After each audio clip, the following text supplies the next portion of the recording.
जयांचे केले स्मरण, होय सकळ विद्यांचे अधिकरण.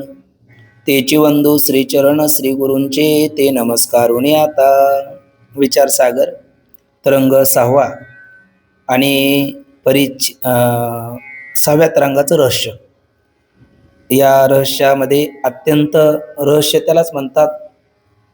संस्कृतमध्ये रहस्य म्हणतात, हिंदीमध्ये निचोड म्हणतात आणि आपल्या प्राकृत मराठीमध्ये आपण त्याला सार असं म्हणतो.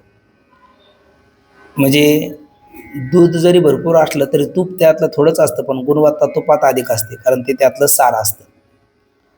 जसं साधनेचं सार नाम आहे भगवंताचं, संताचं भगवंताचं नाम हे साधनेचं सार आहे. लौकिकामध्ये सौंदर्याचं सार शरीर दृष्टीने पाहिलं तर नाक आहे, धातूचं सार सुवर्ण आहे. तसं 6व्या तरंगाचं सार म्हणजे काय, रहस्य म्हणजे काय, त्याचा विचार या ठिकाणी दिलेला आहे. आणि तो विचार करत असताना आपण या 6व्या तरंगामधील रहस्यामध्ये ज्या 3 शंका आणि त्याचं उत्तर दिलेलं आहे, त्यातील एक शंका आणि त्याचं उत्तर आपण काल पाहिलेलं आहे. पुन्हा वेदांताच्या प्रतिपादनाचा मुख्य विषय काय हाही विचार आपण केला. वेदांतामध्ये प्रधानतेने 3 गोष्टी प्रतिपादन केल्या जातात. 1 ब्रह्माचं सत्यत्व, 2 जगताचं मिथ्यत्व आणि 3 जीव ब्रह्माचं ऐक्य. हाच विषय 4थ्या तरंगामध्ये अनिर्वचनीय ख्यातीच्या माध्यमातून प्रतिपादन केला. 5व्या तरंगामध्ये हा विषय अंग्र ध्यान किंवा लय चिंतन या माध्यमातून प्रतिपादन केला. आणि 6व्या तरंगामध्ये दृष्टीसृष्टीवादाच्या माध्यमातून हा विषय प्रतिपादन करून आग्रह देवाचं स्वप्न या माध्यमातून जीव ब्रह्म ऐक्य हा विषय प्रतिपादन केला. त्यामध्ये स्वप्नाचं मिथ्यात्व हे सांगून त्याला दृष्टांत करून त्या पद्धतीने जगत सुद्धा मिथ्या असं वेदांत सांगतो. पण स्वप्नाचं मिथ्यात्व मनुष्याच्या बुद्धीवर लवकरात लवकर आरूढ होतं. तसं जागृतीत या संसाराचं मिथ्यात्व आरूढ होत नाही. पण थोडासा विचारांती आपल्या लक्षात येतं का ज्या हेतूमुळे, ज्या कारणामुळे स्वप्न मिथ्या ठरतं, तेच हेतू तेच कारण जर जागृतीत सिद्ध होत असल्याच्या नंतर जागृतीलाही मिथ्या म्हणायला हरकत नाही. स्वप्न का मिथ्या आहे? अनेक कारणापैकी महत्त्वपूर्ण कारण आहे स्वप्नातल्या पदार्थाच्या उत्पत्ती करता योग्य देशकाल सामग्रीचा अभाव आहे. देश किती आहे? कंठगत असणारा केसाचा सहस्रावा हिस्सा, अशी पुरितत नाडी हिता नाडी, म्हणजे योग्य देश नाही. आणि काल किती? अक्षण, म्हणजे योग्य कालही नाही. म्हणजे स्वप्नाची उत्पत्ती करता देशकाल आहे, पण काही नाही, योग्य नाही, म्हणून ते मिथ्या आहे. आणि जागृतीची उत्पत्ती करता तर देशकालच नाही, म्हणून हे स्वप्नी देखील हे स्वप्न का मृगजळी सासी नले वन, असं ज्ञानोबांनी म्हणावं. हे स्वप्नी हुनी निपटारे, असं अमृतानुभवामध्ये म्हणावं. म्हणजे स्वप्न पहिलंच खोटं आणि स्वप्नातलं स्वप्न ते किती खोटं. तशा पद्धतीची जागृतीची स्थिती असल्यामुळे स्वप्नवत जागृती आहे. यथा स्वप्न प्रपंचोपी महिमा विजृंभिता तथा जागृत प्रपंचोपी महिमा विजृंभिता. आणि स्वप्नाप्रमाणे जागृती मिथ्या ठरल्याच्या नंतर उर्वरित राहता अधिष्ठान ब्रह्मन, तेच मी आहे, हा बोध करून देण्याकरता या ग्रंथाची प्रवृत्ती आहे. मग हा विषय आपण पाहून झाल्याच्या नंतर काल पहिली शंका पाहत असताना अनुत्पन्न पदार्थाची प्रतीती येत नाही असा वेदांताचा सिद्धांत आहे. जसं घट उत्पन्न झाला म्हणून त्याच्या उत्पत्तीची प्रतीती आहे, मधल्या काळात नाश होत नाही तोपर्यंत स्थितीची प्रतीती आहे, आणि नंतर त्याच्या ध्वंसाची नाशाची सुद्धा प्रतीती आहे. आणि वंद्यपुत्र अनुत्पन्न आहे म्हणून त्याची उत्पत्ती स्थिती नाश कशाचीच प्रतीती नाही, कारण तो अनुत्पन्न आहे. मग रज्जुवारचा सर्प सुद्धा उत्पन्न होऊन प्रतीतीला येतो, तर त्याच्या उत्पत्तीची किंवा नाशाची प्रतीती काय येत नाही, फक्त स्थितीची प्रतीती येते. तर त्याचं उत्तर आपण पाहिलं, उत्पत्ती नाशाची प्रतीती येत नाही म्हणजे उत्पत्ती नाश होत नाही असं नाही.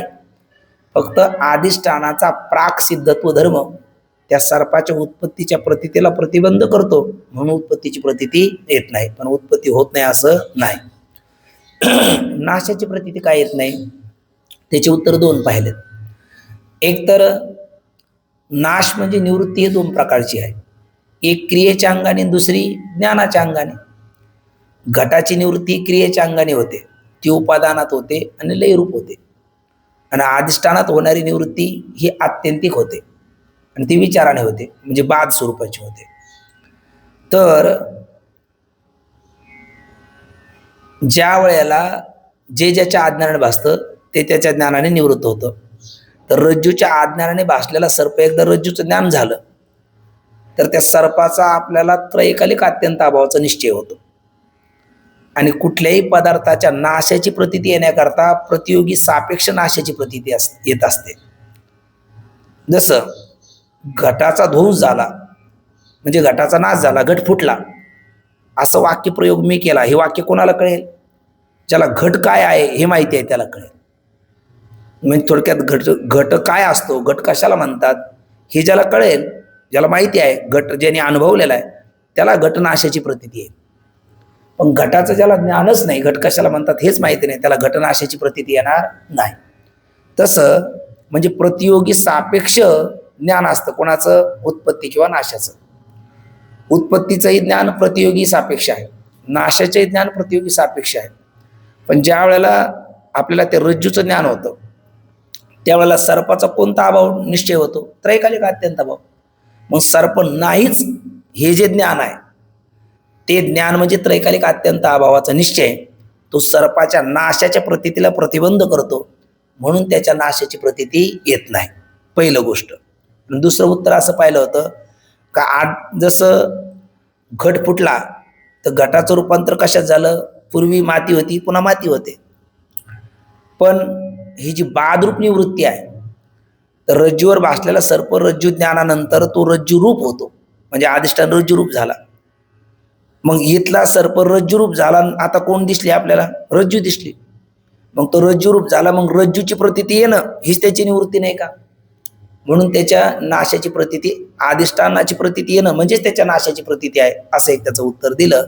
आणि हा विषय काल आपण पूर्ण केला. आता पुढची त्याच्यामध्ये पुन्हा आपण 3 अध्यास पाहिले: स्वरूपाध्यास, संसर्गाध्यास आणि अन्योन्य अध्यास. तर स्वरूपाध्यासाकरता आपण उदाहरण पाहिलं रज्जू सर्पाचं, संसर्ग अध्यासाकरता उदाहरण पाहिलं जपा कुसुमानी स्फटिकाचं, आणि अन्योन्य अध्यासाकरता उदाहरण पाहिलं पोपट आणि त्या भ्रमराचं. आणि मग सिद्धांतामध्ये आत्म्याचा अनात्म्याच ठिकाणी अध्यास आहे आणि अनात्म्याचा आत्म्याच ठिकाणी सुद्धा अध्यास आहे, म्हणजे विष्टी दृष्टीने. समष्टी दृष्टीने ब्रह्माचा जगताच ठिकाणी पण आहे आणि जगताचा ब्रह्माच ठिकाणी पण आहे.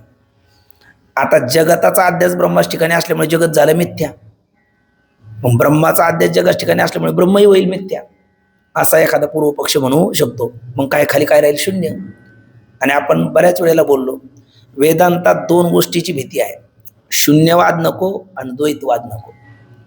कारण शून्यवाद आला का त्या नास्तिकाचं मत आलं, शून्यम शून्यम बौद्धाचं, आणि द्वैतवाद आला की दुजे जो जो घडी तव तो संसार बळी जोडे, आईशी आपली तोंडे बोलती वेद. पण या ठिकाणी आपण अन्योन्य अध्यासाने संगती लावत असताना तिथे 2 ख्याती घ्याव्या लागतात. रज्जू ठिकाणी सर्प नसताना दिसतो म्हणून त्याची उत्पत्ती अनिर्वचनीय ख्यातीने लावायची. आणि जास्वंदी म्हणजे जपाकुसुमाच्या फुलाची जी रक्तिमा लालिमा आहे ती स्फटिकाच ठिकाणी दिसते. रज्जूवर सर्प नसताना दिसला म्हणून त्याची अनिर्वचनीय ख्यातीने संगती. पण शुक्तीच्या ठिकाणी जे आपलं त्या जास्वंदीच्या फुलाची जी रक्तिमा आहे ती स्फटिकाच ठिकाणी दिसते. ती असणारी का नसणारी? असणारी आहे, कारण जास्वंदीच्या फुलाच्या ठिकाणी लालिमा आहेच, फक्त ती त्याची न वाटताना कोणाची वाटली? स्फटिकाची.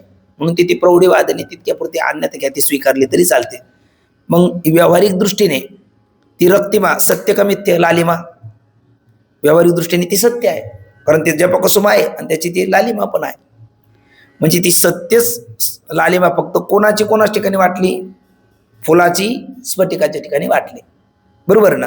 म्हणून तिला आपल्याला मिथ्या म्हणता येणार नाही, व्यावहारिक सत्य.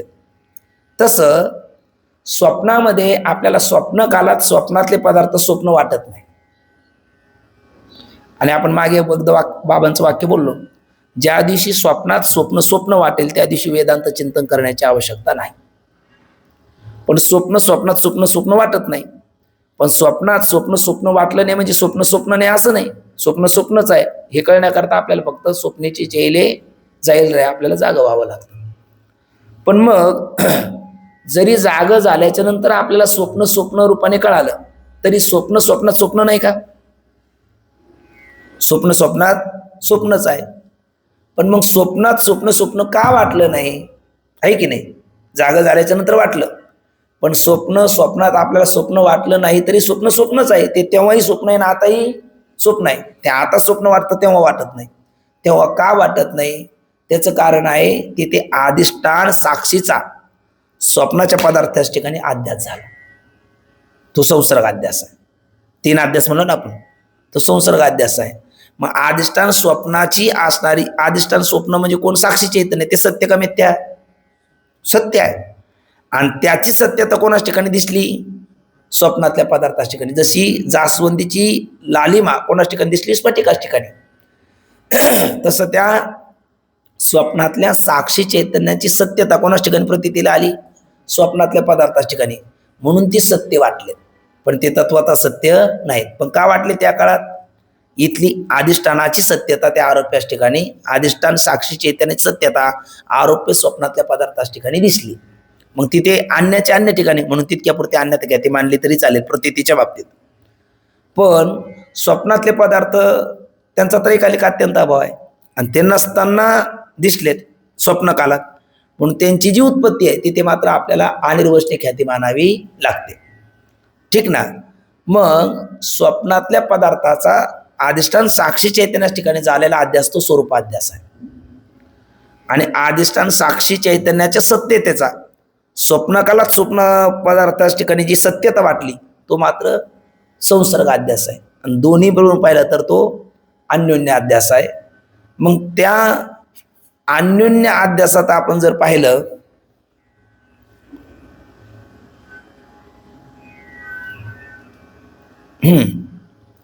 तर स्वप्नकालात स्वप्न सत्य वाटतं का? मिथ्या का वाटत नाही? त्याचं उत्तर आपल्याला भेटलं. पण जरी ते आपल्याला सत्य वाटलं तरी ती सत्यता मुळात त्याची नसून कोणाची आहे? साक्षी चैतन्याची आहे. तसं भ्रमा काळात आपल्याला जगत काय वाटतं? सत्य वाटतं. पण जरी जगत आपल्याला सत्य वाटलं तरी ती सत्यता त्याची नसून अधिष्ठान ब्रह्माची आहे. पिंडी ते ब्रह्मांडी, तिथे स्वप्नाची सत्यता नसून कोणाची? साक्षी चैतन्याची. तशी जगतरूपी स्वप्नाची सत्यता नसून ते अधिष्ठान ब्रह्माचे आहे. पण ते आपल्याला संसर्ग अध्यासामुळे किंवा अन्योन्य अध्यासामुळे वाटते. जरी वाटली तरी ब्रह्म सत्य आहे आणि जगन मिथ्य आहे. जसं स्वप्न मिथ्य आहे आणि साक्षी चैतन्य सत्य आहे त्याप्रमाणे. हा एक विषय झाला. आणि आता दुसरा विषय आपल्याला पाहायचा, जी दुसरी शंका आहे.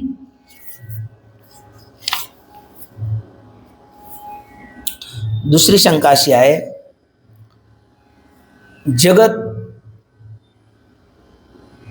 मिथ्या आपण म्हणतो आणि खरंच ते मिथ्याही आहे, पण तरीही जगत सत्यही वाटतं आणि मिथ्याही वाटतं. जगत मिथ्या कोणाला वाटतं? ज्ञानाला. आणि जगत सत्य कोणाला वाटतं? अज्ञानाला. अज्ञानाला जगत सत्य का वाटतं? तो कोबऱ्या म्हणतात, पडली रूढी जगापरी चार चालवीत व्यवहार सत्य म्हणून. ज्ञानाला मिथ्या का वाटतं? तो म्हणतो संसारिक झाला होता येतो समोर मिथ्या वार्ता, पुढे होईल मागवता कदा कल्पंती घडेना. आता त्याच्यात जगत सत्य म्हणणारी लोक अधिक आहे का मिथ्या म्हणणारे लोक अधिक आहे? सत्य म्हणणारी लोक अधिक आहे म्हणजे बहुमताने, आणि मिथ्या म्हणणारी लोक मोजकी आहेत. बरं, मिथ्या म्हणणारामध्ये सुद्धा मिथ्या किती जणाला कितीपत पटलं हाही भाग अजून अवघड आहे.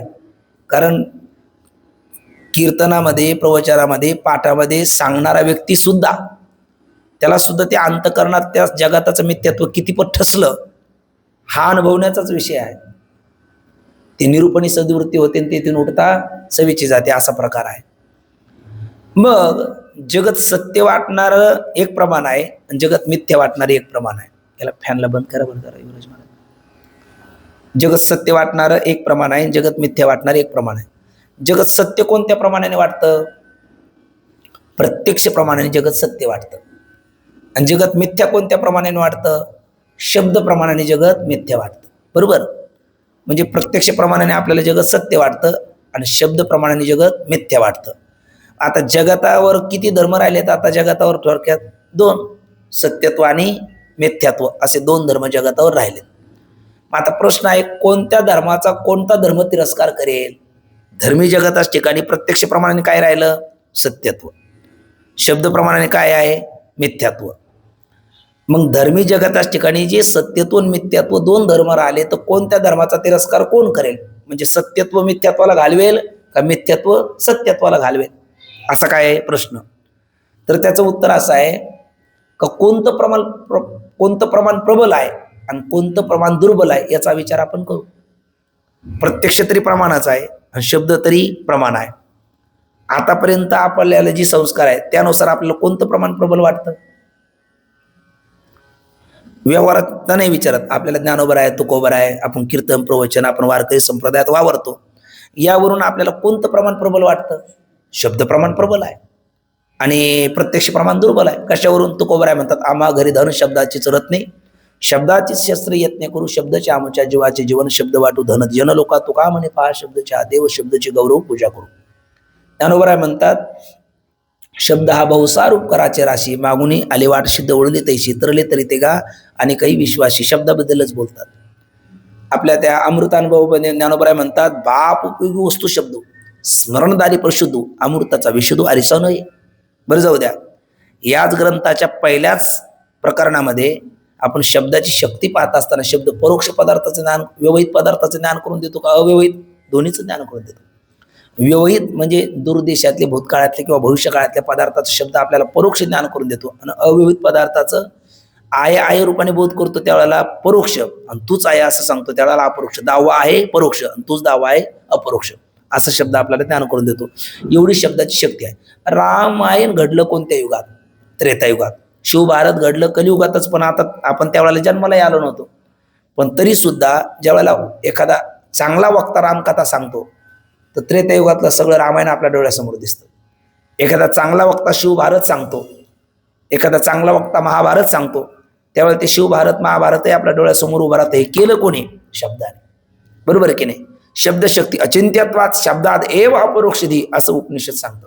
एखादा व्यक्ती गाढ झोपलेला आहे ना, 10 व्यक्ती डॉक्टर बाबा कायम सांगत असतात, 10 माणसं झोपलेले आहेत, 10ची वृत्ती कारणातली नाही, आणि एखाद्याचं नाव घेतलं का बरोबर तोच उठतो, तो म्हणतो काय हो? हे कोणाचं सामर्थ्य आहे? शब्दाचं सामर्थ्य आहे. म्हणून शब्द हा प्रबल प्रमाण आहे कोणाच्या पेक्षा? प्रत्यक्ष प्रमाणापेक्षा. जसं तो कोबऱ्याने म्हणावं, जोवरी तोवरी जंबू करी गर्जना, जाऊ त्या पंचनाना देखील नाही बापा. कोल्याची कोली कोई उशाच्या माळा रानात, कुठपर्यंत? पंचानन म्हणजे शिवाचे गर्जना कानावर येत नाही तोपर्यंत. तसं उपप्रमाणाचा विचार सोडून द्या. आयते, अभिनय, संस्कार, मानस, संभव, परंपरा हे उपप्रमाण आहे. पण मुख्य प्रमाण प्रत्यक्ष अनुमान, शब्द, उपमान, अर्थपत्ती, अनुपलब्धी. तर या 6ही प्रमाणामध्ये इतर 5 प्रमाण म्हणजे शब्द प्रमाण वगळता प्रत्यक्ष अनुमान, उपमान, अर्थपत्ती, अनुपलब्धी या 6 प्रमाणाने एखादा सिद्धांत प्रतिपादन केला आणि तो जर शब्द प्रमाणाच्या विपरीत गेला तर ते प्रमाण खंडित मानून शब्द प्रमाणाने प्रतिपादन केलेला सिद्धांतच आपण स्वीकारतो. एवढा शब्दाचं काय महत्व आहे. म्हणजे याचा अर्थ शब्द प्रमाण प्रबल आहे. आणि तो शब्द कोणाचा? श्रुती स्मृतीचा, संतांचा आहे ना, सिद्ध महापुरुषाचा शब्द. कारण त्याचे बिसाड शब्द माऊली म्हणतात, सुखे म्हणू येते वेद, स्वदेह सच्चिदानंद का न व्हावे ते. किंवा त्यांचा शब्द साक्षात परमात्मा मानतो. तुम्ही म्हणेतल्या उद्धरी एरवी हातानं धरी आणत, तुम्ही अच्युत आत्मे निजधारी निज निर्धारी, देव तुमचा आज्ञाधारी, तुम्ही म्हणाला त्या ते उद्धरी एरवी हातानं धरी अनाते, असं संतांचा शब्द आहे, भगवंताचं वचन आहे. आणि मग हा शब्द प्रमाण बरं त्यात असं आहे की इतर प्रमाणे पुरुष बुद्धीतून साकारलेला आहे. शब्दप्रमाणे अपौरुष वेदाचा आहे. वेदाचा अपौरुष वेद राशी शब्दप्रमाण आहे. त्याच्यामध्ये भ्रम, प्रमाद, कर्ण, पाठव, प्रलिप्सा, लय, विक्षेप, कषाय, रसस्वाद, प्रज्ञा, मांदे, कुतर्क, दुराग्रह, विषयासक्ती असे जे 12 दोष आहेत ना, त्यापैकी कुठलाच दोष शब्द प्रमाणामध्ये नाही श्रुती स्मृतीचा. तुम्ही बघा ना, आपल्या संत वाङ्मयात आपल्याला थोडे बहुत पाठभेद आढळतात, बऱ्यापैकी आढळतात. गीतेतही एखादा पाठभेद आपल्याला आढळतो एक दोन ठिकाणी. पण वेदात कुठे दिसला तुम्हाला अद्याप तरी पाठभेद? कुठेच नाही. आणि तो कुठल्याही कानाकोपऱ्यात कोणी उच्चारण करून द्या, तिथे ह्रस्व तर ह्रस्व, दीर्घ ते दीर्घ, उदात्त अनुदात्त, स्वरित प्लुत सशाल तसा आहे. कारण तो अपौरुष आहे, त्यात कुठला दोष नाही. म्हणजे शब्द प्रमाण काय आहे? प्रबल आहे. आणि प्रत्यक्ष प्रमाण दुर्बल आहे. व्यवहारात सुद्धा आपल्याला पृथ्वी पाहताना कशी दिसते हो? सपाट दिसते. आपण मानतो कशी? गोल मानतो. भूगोल गोल सांगतं, खगोल भूगोल गोल सांगतं, आपण गोल मानतो. म्हणजे इथे सुद्धा आपण प्रत्यक्ष प्रमाण बाधित मानून कोणतं प्रमाण पुढे केलं? शब्द प्रमाण पुढे केलं. अगदी फ्लाईटमध्ये गेला आणि वरून जरी पाहिलं तरी पृथ्वी गोल नाही दिसत. दिसण्याची कक्षा जिथपर्यंत त्या मर्यादेपर्यंत गेला. आम्ही जगन्नाथपुरीला गेलो होतो बाबासोबत आता फ्लाईटने, म्हणूनच म्हटलं बघू तरी खाली. तर काही विशिष्ट मर्यादेपर्यंत जोपर्यंत जातो तोपर्यंत पृथ्वी सपाटच दिसते, आणि फार उंच गेल्याच्या नंतर खाली काही दिसतच नाही. म्हणजे पृथ्वी आपल्याला कशी दिसते? प्रत्यक्ष प्रमाणाने सपाट दिसते, तरी आपण गोल मानतो का? ती भूगोल खगोल अर्थात शब्द प्रमाणे सिद्ध केले. आणि भूगोल खगोल हे सुद्धा मागे पडतं, तिथे श्रुतीचा शब्द आहे, वेदाचा शब्द आहे, गीतेचा शब्द आहे. जिथे विज्ञान संपतं तिथून अध्यात्माची सुरुवात होते, असा श्रुती स्मृतीचा शब्द आहे. आणि श्रुती स्मृती प्रमाणाने जगत कसं सांगितलं? मिथ्या. आणि प्रत्यक्ष प्रमाणे सांगितलं सत्य. म्हणून आपण काय मानलं पाहिजे? शब्द प्रमाण प्रबल असल्यामुळे जगत काय आहे? मिथ्याच आहे. आणि ब्रह्म काय, आपलं ब्रह्मच काय आहे? सत्य आहे. पण प्रश्न काय आहे आता? जगत धर्मी आहे, त्याच ठिकाणी शब्द प्रमाणाने मिथ्यात्व आणि प्रत्यक्ष प्रमाणाने सत्यत्व राहतं. या दोन्हीपैकी कोणत्या धर्माचा तिरस्कार कोण करेल? तर त्यांनी गोष्ट दिलेली आहे, तुम्ही वाचली असेल बघा. गोष्ट अशी आहे का, एक व्यक्ती आहे बघा, एक घर मालक आहे आणि त्याच्या घरी 2 अतिथी आले. तिथी न पाहता येतो त्याला आपण अतिथी म्हणतो, अर्थात पाहुणा आला आहे ना. मग पाहुणे आल्याच्या नंतर त्यातला एक पाहुणा संभावित आहे आणि दुसरा पाहुणा चोर आहे. आणि दोन्हीला वाटायला लागला का आपण इथे राहावं, आणि आपल्या व्यवहारात म्हणाय पाहुण्याला पाहुण्याचा कंटाळा. मग संभावित पाहुणा चोर पाहुण्याला घालून देण्याचा प्रयत्न करायला लागला, आणि चोर पाहुणा संभावित पाहुण्याला घालून देण्याचा प्रयत्न करायला लागला. माझा आपल्याला प्रश्न आहे, कोणता पाहुणा कोणाला घालून देईल? संभावित चोराला घालून देईल का चोर संभावितला घालून देईल? काय वाटतं तुम्हाला?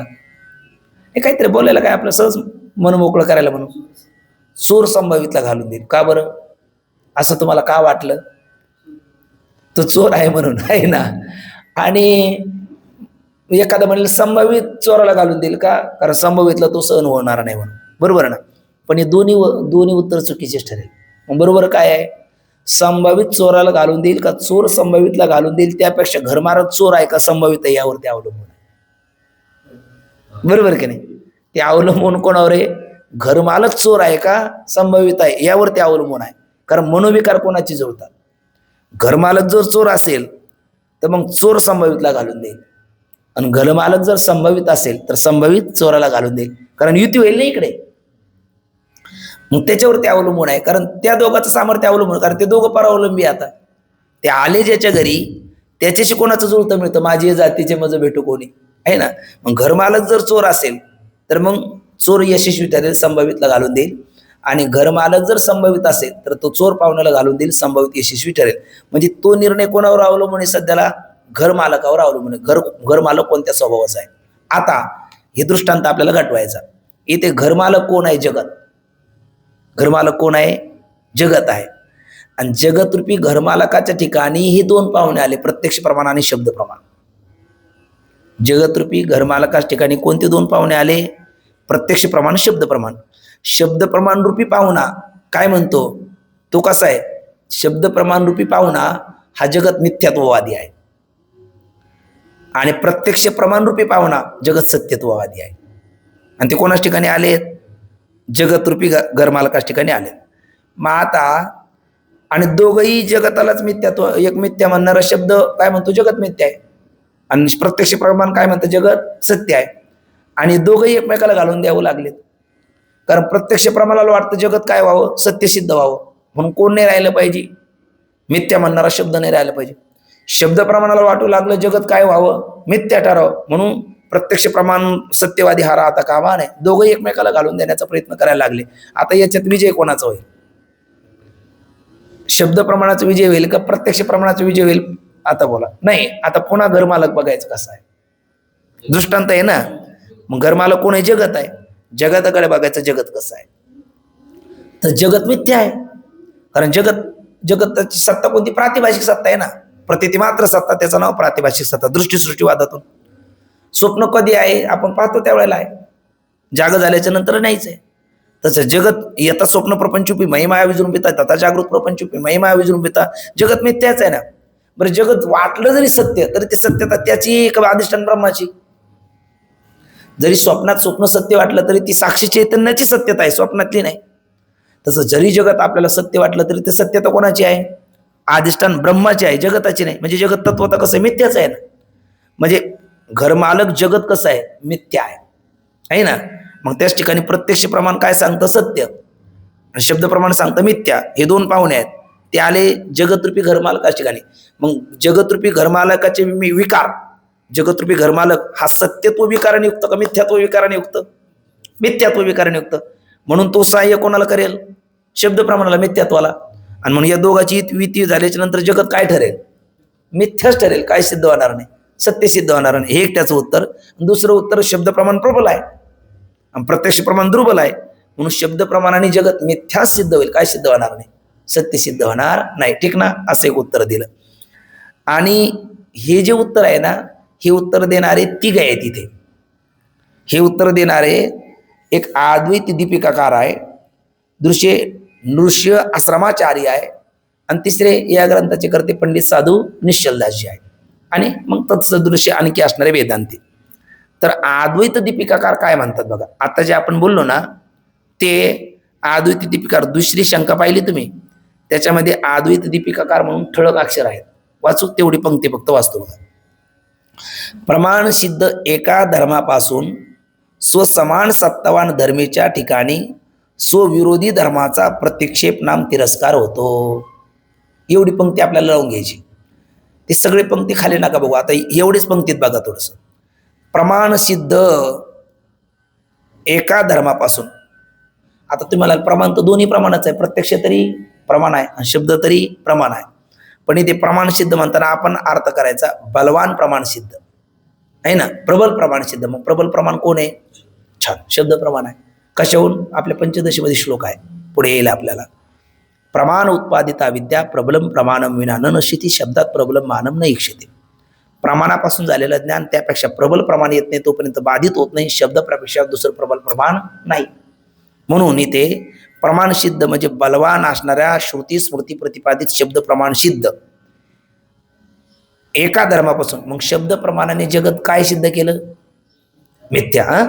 मग प्रमाण सिद्ध एका धर्मापासून म्हणजे शब्द प्रमाण सिद्ध जगत मिथ्यात्वापासून स्वसमान सत्तावान म्हणजे स्व कोण? जगत. आणि त्याच ठिकाणी समान सत्तावान कोण आहे? जगताला मिथ्या म्हणणारं शब्द प्रमाण आहे. जेवढ्या जगताला शब्द प्रमाण मिथ्या म्हणतात, तेवढ्याच जगताला प्रत्यक्ष प्रमाण काय म्हणतात? सत्य म्हणतात. मग आता जगतरूपी धर्मीच ठिकाणी दोन धर्म राहिले, सत्यत्व आणि मिथ्यात्व, आणि दोन्ही समसत्ता काय? कारण एकाच जगाच्या ठिकाणी राहणारे दोन्ही धर्म आहे. पण कोणत्या प्रमाणाने मिथ्यात्व सिद्ध केलं? शब्द प्रमाणे. मग बघा, प्रमाण सिद्ध एका धर्मापासून म्हणजे बलवान श्रुती प्रमाण सिद्ध मिथ्यात्व धर्मापासून स्वसमान सत्वान म्हणजे मिथ्यात्व धर्माच्या समान सत्ता कोणाची? सत्यत्वाची. प्रत्यक्ष प्रमाणाने सिद्ध केली. धर्मेच्या ठिकाणी स्वविरोधी धर्माचा बघा, म्हणजे सरळ सरळ प्रमाण सिद्ध एका धर्मापासून म्हणजे बलवान प्रमाण सिद्ध शब्द बलवान प्रमाण असणारं शब्द प्रमाण त्या शब्द प्रमाणापासून स्वसमान सत्यवान धर्मीच्या. मग स्वसमान सत्यवान कोण? धर्मी कोण? जगत. जगताच्या ठिकाणी कोण राहतं? सत्यत्व आणि मिथ्यात्व. तर स्वविरोधी धर्म, मग मिथ्यात्वाचा विरोधी धर्म कोण? सत्यत्व. मिथ्यात्व सांगणारं शब्द प्रमाण, त्याचे विरोधी सत्यत्व सांगणारं प्रत्यक्ष प्रमाण, आणि प्रबल प्रमाण शब्द प्रमाण, आणि त्याचे विरोधी दुर्बल प्रमाण प्रत्यक्ष प्रमाण. शब्द प्रमाण सांगतं मिथ्या आणि प्रत्यक्ष प्रमाण सांगतं सत्य. पण प्रबल प्रमाणाचा तिरस्कार दुर्बल करेल का दुर्बलाचा तिरस्कार प्रबल करेल? तर दोघेही तिरस्कार करतात. पण जरी तिरस्कार केला तर समर्थ कोण ठरेल? प्रबल प्रमाणच समर्थ ठरेल. म्हणून प्रबल प्रमाण शब्दाने काय सिद्ध केलं जगाच्या ठिकाणी? मिथ्यात्व. आणि ते मिथ्यात्व कोणाचा तिरस्कार करायला समर्थ ठरेल? प्रत्यक्ष प्रमाणाचा. कशावरून? जसा चोर पाहुणा संभावित पाहुण्याला घालून द्यायला का समर्थ ठरला? घरमालक चोर आहे म्हणून. तसं शब्द प्रमाण जगताचं मिथ्यात्व सिद्ध करायला का समर्थ ठरलं? सत्यत्व प्रत्यक्ष प्रमाणाला घालवायला का समर्थ ठरलं? जगत मिथ्या आहे म्हणून. ठीक ना? अशा पद्धतीचे मनोविकार जोडाले म्हणजे मिथ्यात्व दोन्ही ठिकाणी सिद्ध झालं, म्हणून सत्यत्व बाधित झालं. ठीक ना? हे उत्तर एक. दुसरं उत्तर असं बघा, त्याच्यामुळे बघा त्याच परिच्छेदातली शेवटची पंक्ती ठळक अक्षरातली. जगतावरील मिथ्यात्व धर्म तद्विरोधी सत्यत्व धर्मास घालवून देईल असे अद्वैत दीपिकाकाराचे मत आहे. ठीक ना? आता दुसरे नृष्य आश्रमाचार्य. यांचंही म्हणणं असंच आहे, पण ते थोडंसं सांगण्याची पद्धत फक्त थोडीशी वेगळी आहे. काय म्हणतात बघा, त्यांची ठळक पंक्ती बघा. स्वाश्रय गोचर तत्व साक्षात्कारापासून ज्याचा बाध होत नाही, त्या धर्मापासून तद्विरोधी धर्माचा उच्छेद होतो. ही पंक्ती कशी गाठवायची बघा. स्व आश्रय गोचर. स्व म्हणजे कोण? जगत. त्याचा आश्रय म्हणजे कोण? ब्रह्म. कारण जगत कोणाच्या आश्रयाने राहतं? अधिष्ठानावर राहतं ब्रह्माच्या. मग स्व शब्दाचा अर्थ जगत, त्याचा आश्रय कोण? ब्रह्म. आणि गोचर म्हणजे तत्व साक्षात्कारापासून, म्हणजे ब्रह्माचं अपरोक्ष ज्ञान झालं असता, अहम ब्रह्मास्मी या बोधावर आलं असता. ज्याचा बाध होत नाही, म्हणजे कशाचा बाध होत नाही? जगताच्या मिथ्यात्वाचा बाध होत नाही. मग उलट मिथ्यात्व निश्चय काय होतो? दृढ होतो, आहे ना. मिथ्यात्वाचा बाध होत नाही म्हणजे मिथ्यात्व निश्चय दृढ होतो. मग त्या धर्मापासून, म्हणजे जगत मिथ्यात्व धर्मापासून तद्विरोधी धर्माचा, म्हणजे तद्विरोधी धर्म कोण? प्रत्यक्ष प्रमाणे सांगितलेलं जगत सत्यत्व धर्म, त्याचा काय होतो? उच्छेद होतो. बरोबर ना? आता एकदा सरळ तुम्ही बोला. सो म्हणजे कोण? जगत. त्याचा आश्रय कोण? अधिष्ठान ब्रह्म. गोचर म्हणजे तत्व साक्षात्कार, म्हणजे ब्रह्माचं अपरोक्ष ज्ञान. त्या अपरोक्ष ज्ञानाने ज्याचा बाध होत नाही, म्हणजे जगत मिथ्यात्वाचा बाध होत नाही. उलट काय होतं? जगत मिथ्यात्व निश्चय काय होतो आपला? दृढ होतो. ब्रह्मज्ञान झाल्याच्या नंतर जगत मिथ्यात्व निश्चय काय होतो? दृढ होतो. म्हणून त्या धर्मापासून, म्हणजे जगत मिथ्यात्व धर्मापासून तद्विरोधी धर्म कोण? जगत सत्यत्व धर्म, याचा काय होतो? उच्छेद होतो, म्हणजे त्याचा ते निरसन होतं. आणि जे मी आता वाक्य बोललो त्याच खालच्या त्या 2-3 पंक्ती सरळ बघा. त्या यात स्वशब्दाचा अर्थ जगत, त्याचा आश्रय कोण? अधिष्ठान. आणि जे तत्व म्हणजे कोण? ब्रह्म. त्याच्या साक्षात्कारापासून जगताच्या वरील मिथ्यात्वाचा काय होत नाही? बाध होत नाही. उलट मिथ्यात्व निश्चय काय होतो? दृढ होतो. आणि म्हणून मिथ्यात्व धर्मच स्वविरोधी सत्यत्व धर्माचा काय करेल? उच्छेद करेल. म्हणजे जगत काय ठरेल? मिथ्या ठरेल आणि ब्रह्म सत्य ठरेल. आणि हाच वेदाच्या प्रतिपादनाचा काय विषय? ब्रह्म सत्यम जगन मिथ्या, जीव ब्रह्मैव नापरः. आणि तिसरी एक शंका आहे आणि त्याचं समाधान आहे. तर तिसरी शंका काय? ती सरळ आहे अगदी. तुकोबरायचं प्रमाण आपल्या सर्वांच्या पाठातलं, रज्जू सर्पाकार भासेले जगदंबर, हा दृष्टांत आहे. आणि दृष्टांत काय म्हणतो आपण? जसा रज्जूवरचा सर्प मिथ्या, तसं ब्रह्मावरचं जगत मिथ्या. बरोबर. आता वेदांताचा पुन्हा सिद्धांत काय? जे ज्याच्या अज्ञानाने भासतं ते त्याच्या ज्ञानाने निवृत्त होतं. बघा, रज्जूच्या अज्ञानाने भासणारा सर्प रज्जूचं ज्ञान झाल्याच्या नंतर निवृत्त होतो. मग रज्जूचं ज्ञान झाल्याच्या नंतर रज्जूवरचा भासलेला सर्प आपल्याला दिसतो का? दिसत नाही. बरोबर ना? कारण जे ज्याच्या अज्ञानाने भासतं ते त्याच्या ज्ञानाने निवृत्त होतं. मग रज्जूच्या अज्ञानाने भासलेला सर्प अधिष्ठान रज्जू ज्ञान झाल्याच्या नंतर त्याची प्रतीती येत नाही. तसं कोणाच्या अज्ञानाने जगत भासलं? ब्रह्माच्या अज्ञानाने जगत भासलं. मग ब्रह्मज्ञान झाल्याच्या नंतर जगताची प्रतीती यावी का? येऊ नये. पण येते की नाही? येते. मग दृष्टांत आणि दाष्टांतामध्ये साम्य नाही. कारण तिकडे रज्जूचं ज्ञान झाल्याच्या नंतर रज्जूवर भासणारा सर्प दिसत नाही. इकडे ब्रह्माचं ज्ञान झाल्याच्या नंतर ब्रह्मावर भासणारे जगतही दिसू नये. जगत तर दिसत राहतं. बरोबर की नाही? मग याचं उत्तर काय? अशी काय आहे शंका पूर्व पक्षाची. तर त्याचं उत्तर आहे, ते म्हटले आताच आम्ही अध्यासामध्ये किती प्रकार सांगितलेत? 3 प्रकार सांगितलेत. स्वरूपाध्यास, संसर्गाध्यास, अन्योन्य अध्यास. बरोबर ना? तर स्वरूपाध्यासाचंच कंसात नाव आहे निरुपाधिक अध्यास. काय? स्वरूपाध्यासाचं कंसात नाव काय? निरुपाधिक अध्यास. आणि संसर्ग अध्यासाचं कंसात नाव आहे सोपाधिक अध्यास. तर निरुपाधिक अध्यासातला पदार्थ अधिष्ठान ज्ञानानंतर तत्वतः अधिष्ठान स्वरूपास ठिकाणी त्याचा त्रैकालिक अत्यंत अभाव असल्यामुळे तो दिसत नाही. पण सोपाधिक अध्यासातला पदार्थ अधिष्ठान ज्ञानानंतर सुद्धा दिसत राहतो. कसं? सोपाधिक अध्यासातलं स्वरूपाध्यासातलं उदाहरण काय पाहिलं आपण? रज्जू सर्प. रज्जू ज्ञान झाल्याच्या नंतर सर्प दिसत नाही. पण सोपाधिक अध्यास म्हणजे संसर्ग अध्यास, त्याचं उदाहरण पाहिलं आपण जपा कुसुम आणि स्फटिक. आता तिकडे कुठेतरी जपा कुसुम आणि स्फटिक दोघं एका देशात आहे. आणि दुरून पाहिल्याच्या नंतर स्फटिकच लालबुंद वाटला. आपण म्हणला अरे स्फटिक तर तांबडा नसतो, पांढरा शुभ्र असतो. वाटतो का? जवळ जाऊन पाहिलं तर ती जपा कुसुमाची फुलाची रक्तिमा आहे. आपल्याला कळालं. पण तरी सुद्धा तो स्फटिक आणि हे जास्वंदीचं फुल जोपर्यंत एका देशात आहे तोपर्यंत दुरून पाहिलं तर कसं दिसणार ते? लालच दिसणार, बरोबर की नाही? कारण तो सोपाधिक अध्यासातला जो पदार्थ असतो तो अधिष्ठान आणि आरोप्य यांचा संयोग संबंध जोपर्यंत आहे तोपर्यंत ते मिथ्या आहे कळालं तरी त्याची प्रतीती थांबत नाही. जसं मृगजळ मिथ्या आपल्याला माहिती नाही का? माहिती आहे, पण तरी सुद्धा प्रखर सूर्यकिरण बरडमाळ जमीन यांचा संयोग संबंध आहे तोपर्यंत मृगजळ दिसणारच. म्हणजे थोडक्यात याचं उत्तर काय झालं? जगताचा ब्रह्माच ठिकाणी झालेला जो अध्यास आहे तो कोणता अध्यास आहे? सोपाधिक अध्यास आहे. आणि रज्जूच ठिकाणी सर्पात झालेला अध्यास कसा आहे? निरुपाधिक अध्यास आहे. म्हणून अधिष्ठान रज्जूचं ज्ञान झाल्याच्या नंतर आरोप्य सर्प दिसत नाही, पण अधिष्ठान ब्रह्माचं ज्ञान झालं तरी आरोप्य जगताची प्रतीती आल्याशिवाय राहत नाही. मग सोपाधिक अध्यास कसा? तर अंतकरणाचं ज्ञान झालं कधी हे पडतो का हो? ज्ञान झालं कधी हे पडलं तर ज्ञान रोग ठरेल. पहिलेच आपण बघा पाठाची संख्या होती काय ना आहे काय, का बरे? तरी सुद्धा इथे लाभ आहे तरी सुद्धा अधिक प्रवृत्ती नाही. माऊलीची ओळ आहे, एक उत्तरेच्या वाडी जी जळती आगी घाली ती उडी ती अनायासी सोगोडी सांडे ती केली.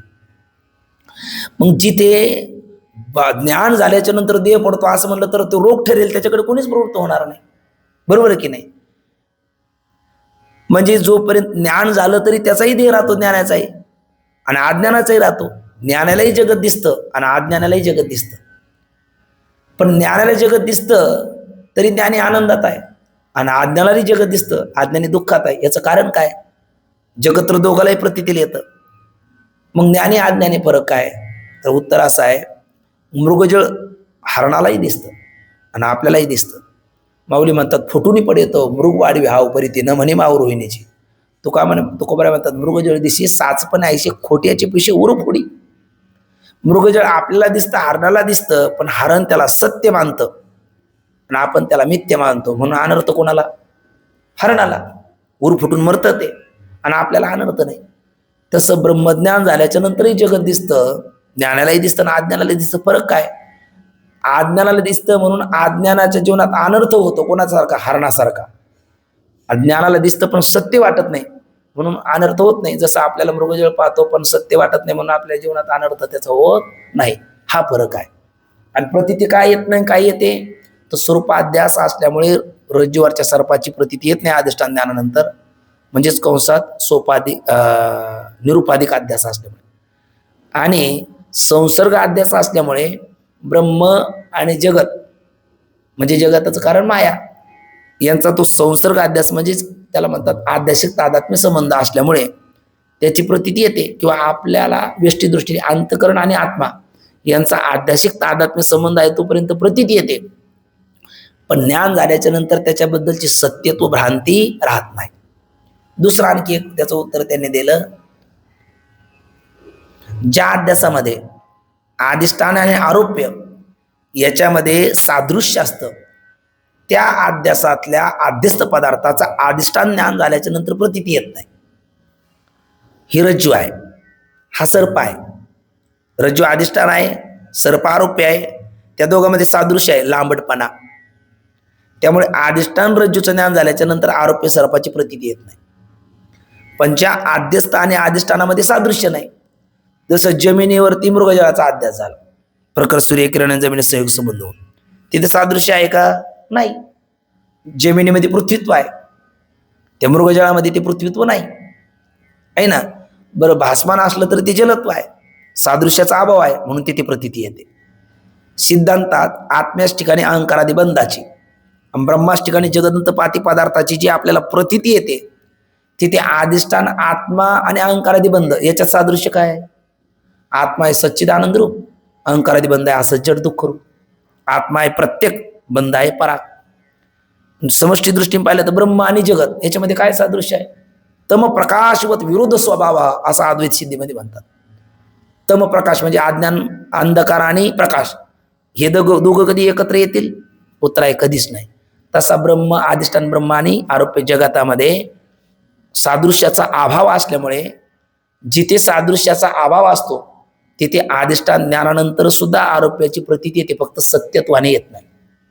आणि जिथे अधिष्ठान आणि आरोप्य यांच्यामध्ये सादृश्य असतं तिथे अधिष्ठान ज्ञानानंतर त्याची प्रतीती येत नाही, असं त्याचं उत्तर दिलंय. किंवा सोपाधिक अध्यास आणि निरुपाधिक अध्यास हे एक उत्तर देऊन या तरंगाचा त्यांनी समारोप केला. आणि त्याच्यामध्ये शेवटचं ते स्फोटवादाचा विचार आहे, तर तो आपण वैयाकरणाचं मत खंडन करताना केलेलाच आहे. उद्या फार झालं तर 2 मिनिटात त्याचं उच्चारण करून आपण 7व्या तरंगाला आरंभ करू.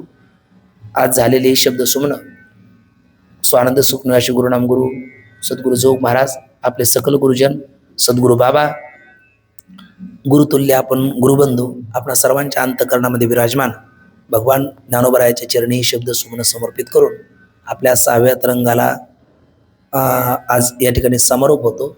आणि 7वा तरंग म्हणजे ज्याच्यामध्ये 12 दर्शनकार, 18 पुराण, 4 वेद या सगळ्यांचा समन्वय आहे. तो कशा दृष्टीने माऊलीची एक ओवी, पुढीलाचे दोख करुणी आपली दिठी चोख, मग घापे अवलोक तयावरी.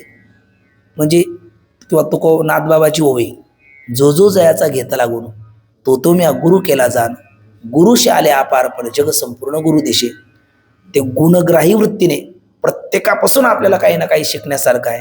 आस्तिक दर्शनकार नाही, पण नास्तिक दर्शनकाराचा सुद्धा उपयोगिता आपल्याला कशी आहे, अशा पद्धतीचा विचार.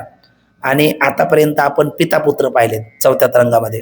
शुभ संतती नावाचा राजा आणि त्याचे 3 पुत्र, तत्वदृष्टी, अदृष्टी, तर्कदृष्टी. उत्तम अधिकारी तत्वदृष्टी 4थ्या तरंगात कृतार्थ झाला. मध्यम अधिकारी अदृष्टी 5व्या तरंगात कृतार्थ झाला. आणि कनिष्ठ अधिकारी तर्कदृष्टी हा 6व्या तरंगात कृतार्थ झाला. म्हणजे त्यांना ब्रह्मज्ञान झालं, म्हणजे त्यांना आता मुक्ती प्राप्त झाली. पण मुक्तीमध्ये 2 प्रकार आहे, जीवनमुक्ती आणि विधेय मुक्ती, बरोबर ना. तर मग ती जीवनमुक्ती आणि विधेय मुक्तीतला फरक काय, आणि ज्ञानोत्तर या तिघा बंधूचे जीवन कसं, हे तरी का पाहायचं. सिद्धश लक्षणाने साधकश साधनाने मुक्ता ते निर्धारिता, लाभे आपलीच मुक्तता, दीपी दिशी पाहता आपलीच वस्तू. अशा पद्धतीचा त्यांचा विचार आपल्या जीवनात उपयुक्त आहे. म्हणून पिता पुत्र त्यांचा पूर्ण त्या पित्रापुत्राला झालेलं ज्ञान, ज्ञानोत्तर त्यांचं जीवन कसं गेलं, म्हणजे जीवनमुक्त अवस्था त्यांची कशी आहे आणि विधेयमुक्ती कशी आहे, हा विचार सांगून त्यांच्या उत्तर त्यांच्या पित्याची काय स्थिती आहे आणि त्याची गती काय. म्हणजे थोडक्यात या तिघाची ज्ञानोत्तर स्थितीगती आणि पित्याची ज्ञानपूर्व ज्ञानोत्तर स्थितीगती असा विचार 7व्या तरंगात आहे. त्याचा आरंभ आपण उद्यापासून करूया. पुंडलिक